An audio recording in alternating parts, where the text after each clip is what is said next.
রাস্তাটা একদম শুনশান ছিল। তারা নিজেদের মধ্যে আনন্দ উৎসবে মেতেছিল।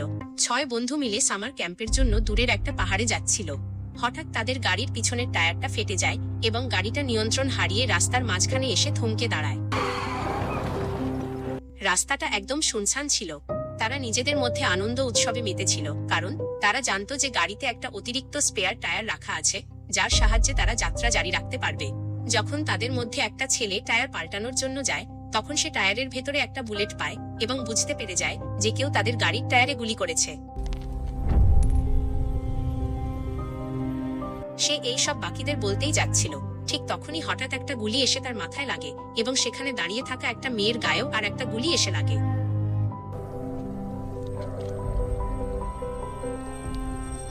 এবার বাকিরা সবাই চমকে যায় এবং গাড়ির পিছনে লুকিয়ে পড়ে। তারা গাড়ির আড়াল থেকে একটুও বাইরে বেরোলেই তাদের ওপর গুলি চলতে শুরু করছিল। তারা বুঝতে পেরেছিল যে তারা একজন শিকারীর পেতে রাখা জালে পুরোপুরি ফেঁসে গেছে। গুলি কোন দিক থেকে আসছে সেটা তারা বুঝতে পারছিল, কিন্তু গুলি যে চালাচ্ছে তার সঠিক অবস্থান তারা বুঝতে পারছিল না।